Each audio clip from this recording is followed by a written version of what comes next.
This afternoon, I'd like to forthrightly address a question that I don't think has yet been adequately addressed. I'm glad to be on a panel grabbing at it directly. And that is, why is it worthwhile for Americans to defend Taiwan and basically hold the defense line in Asia itself? In very concrete terms, in very practical, self-interested terms, what's in it for us as Americans? Now, I think this question is especially pointed for those of us in the national conservatism world, or so-called New Right. To my eye, there's actually quite a great deal of agreement among us that China is a major, in fact, the overriding foreign threat, and that American policy needs to address it. At the same time, though, most of us, I certainly am, are rightly opposed to the forever wars and skeptical of more military interventions. So in brief, there's agreement on China, but not on what to do about it or how far to go in doing something about it. Indeed, I'd say there's a stance on part of the New Right that basically advocates pulling back militarily and politically from Asia, ideally and with the logic of solely focusing on reinvigorating our economy, our industrial capacity, et cetera, at home. In the brief time I have here, I'd like to lay out why I just don't think that will work for Americans' concrete interests. Now, let's start with first principles. What is the rightful purpose of American foreign policy? Now, we can wish others well, but it's not about pacifying or democratizing the world. Rather, I think a small r Republican foreign policy should focus on protecting and promoting Americans' physical security, our liberties, and our prosperity and economic security. Now, if we identify the threats to those goods, by far the most dangerous is a very great power that could attack or undermine them.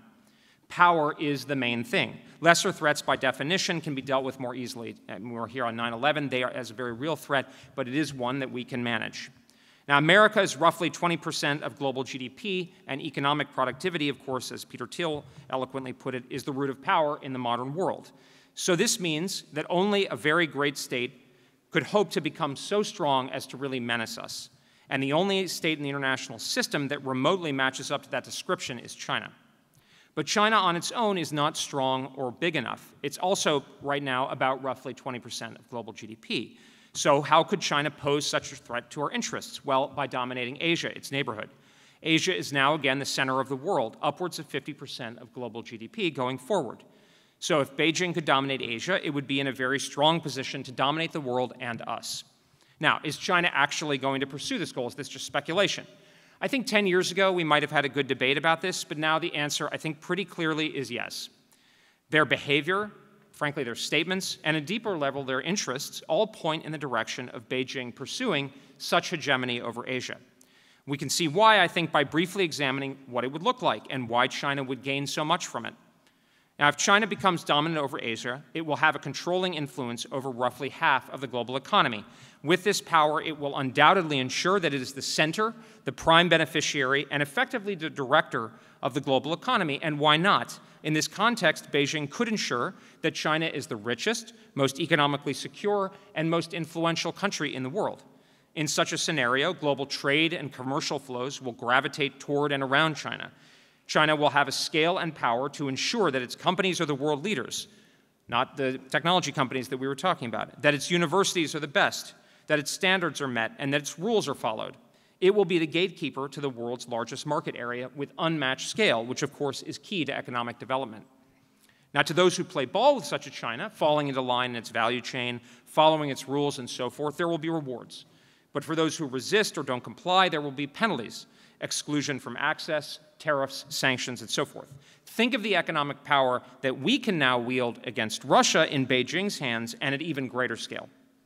Now, in this world, American autarky just won't work. Now, I stress that I support industrial policy and revivifying our manufacturing sector, R&D, et cetera. That, to me, is not an issue. We should completely be doing that. But what I'm here talking about is withdrawing from Asia and focusing on essentially a kind of an autarkic model. Why won't it work? First of all, we will be at best roughly, as I said, 20% of global GDP, which offers a far smaller basis for competition, making it likely that our economy, at best, would be outclassed and left behind by China's giant area over time. Even more, though, let's be realistic, China will almost certainly seek to diminish us. This is just basic power politics, not to mention that if you listen to what the Chinese say, this is pretty clearly what they're going to do. America is the only country that can possibly stand up to China. So China will seek to weaken and, by extension, impoverish us. and Beijing will have many instruments to use against us. Meantime, we will not be able to count on our allies. Let's get real. The Asian allies, those big economies that we might lean on today, will be under China's control effectively. And if we look at fractious and economically anemic Europe, we certainly won't be able to count on them either. In this world, Americans might be physically secure, of course, given our 2 oceans and our nuclear arsenal, but we would be much less prosperous and economically secure, and thus also much less free. Frankly, we'd all be working for Chinese companies or subsidiaries in one way or another, answer to Chinese regulators, and read and consume information curated in Beijing. We'd all be compelled to dance to Beijing's tune. To make it concrete, I think we all, I have no doubt, agree that there are huge problems with our social media companies and the way they are regulated today. But we are all assuming that the Americans have the power to remedy the problem, that we, whether it's in Washington or Sacramento or Austin, et cetera, that we can fix the problem. But if Beijing is dominant over the world economy, that will not be the case. The social media companies will be owned or ultimately be answerable to Beijing, and the situation will be even worse than it is now. So the fact is, actually, we don't even really need to speculate because Beijing is already showing us what this world will look like. Observe the way they use economic sanctions not only against pretty much all of their neighbors, but also even like Canada, Lithuania, Australia. And as for the nature of what their hegemonic rule will look like, observe Hong Kong. And bear in mind that China is a famously nationalist country, and that is how it treats its own people. So I think we have little reason to expect that we would get better treatment. So these are the stakes then. You'll notice perhaps that I have not mentioned either Taiwan or China's military, and that's not an accident. The stakes here, I stress, are economic and political, about who has power in the future world economy. And I think I can presume in this audience that I don't need to argue why political power matters a very great deal for economics. But the means that China will need to use if it wants to achieve this ascendancy are military. And Taiwan occupies a central position along Beijing's path to this goal. This is because countries are unlikely to accept Chinese hegemony just due to economic sanctions and suasion. Beijing appears to agree, as it is embarking on an historic military buildup of both its conventional and its nuclear forces. And this is clearly a military buildup specifically designed not only to resolve the Taiwan issue, but to project power throughout the region and ultimately the globe. I mean, give me a break. The Chinese were looking to open a military base in Equatorial Guinea, which is on the Atlantic coast of Africa. I had to actually look it up where it is. I mean, this is not speculation. They're building aircraft carriers, a space architecture, et cetera. Meantime, they are actively preparing for a conflict with us. Xi Jinping has given specific instructions to get the PLA ready for a conflict. Now, my view is that our goal in the face of this should be to prevent China from dominating Asia without a war. That is the crucial goal, a decent peace without war. But the only prudent way to achieve that goal is to be prepared to fight in a way that shows Beijing it just won't gain if it starts a conflict. Now, this is cliched stuff. If you want peace, prepare for war. But the reason it's so cliched is that it's deeply rooted common sense. The key to achieving this goal of blocking China from dominating Asia is a coalition, particularly in Asia. Now, this is not about Tony Blinken-style sacred alliances or the rules-based international order. Not at all. It's a practical, hard-nosed reality. We need a coalition because it's neither fair nor realistic for Americans to take on this enormous and dangerous task alone. Now, fortunately, there are many countries in Asia that have the will and the way to help stand up to China, like India, Japan, Australia, et cetera. The key, though, is to make sure that this coalition works, that it stands up and holds together in the face of Chinese pressure and, if necessary, aggression. We cannot take that for granted, though.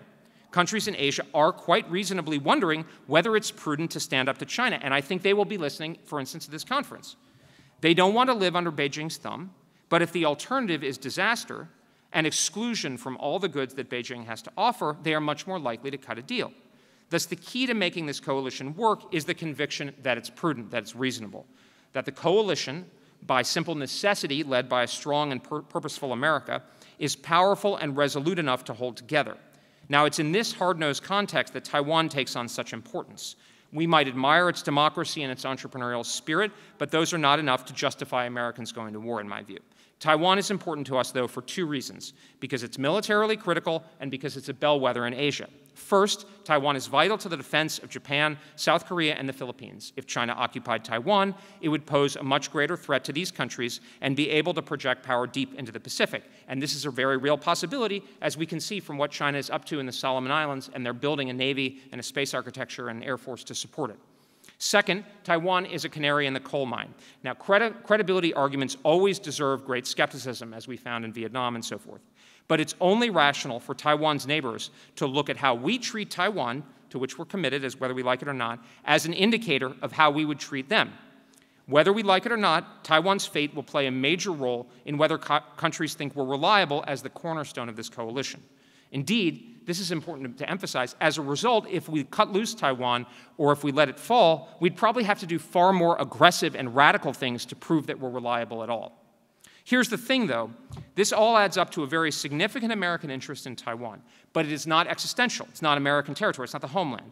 I think of it as, say, a 70 out of 100 if you kind of give it swag. Now, this is where what I call a denial defense comes in. If it's a 70% interest, we can't have a total war or economy crashing strategy to defend a significant but not existential interest. Rather, we need a strategy that's keyed to the importance of the interest. And this is what a denial defense does. It focuses on defeating a Chinese invasion of an ally like Taiwan, ensuring Beijing can't seize and hold its key territory. It's a relatively low strategic standard, actually. Just denial of the invasion, not conquest, dismembering China, changing its regime, etc. But it's very demanding in reality because of how strong and nearby China is. The good news, contra what David says, is that this is feasible. We can do this if we put our mind to it. Taiwan is, after all, an island 100 miles off the coast of China, and amphibious operations are very, very difficult. They're not impossible, but they're very, very difficult. And America's military strong suits are in aerospace, maritime, high technology, exactly the kinds of things we would need to defeat a cross-strait invasion. They're also areas of strength for Japan, Taiwan, and Australia, our key allies in the region. The bewildering, and indeed infuriating to me, thing is that we are not doing what is needed to build an effective denial defense. And frankly, we're spending ungodly amounts of money, and we could probably do what I'm talking about for well under 100 billion, probably under $50 billion. Wouldn't solve all the problems that David rightly points to, but it would be a great start. The best way to avoid war on decent terms is to show China that we have the ability to defeat their invasion in a manner that's not crazy for us to implement. Yet it's not what our government is doing. This is yet another reason why we need a fundamental change in Washington. Let me just close by emphasizing that everything in my argument is rooted in my assessment of what's in Americans' concrete interests. It's not about ending evil in the world or making it safe for Wilsonianism. It's about defending Americans' security, liberties, and prosperity from a very real and, given China's size, in some ways unprecedented threat. For that reason, I hope that national conservatives will support it. Thank you very much.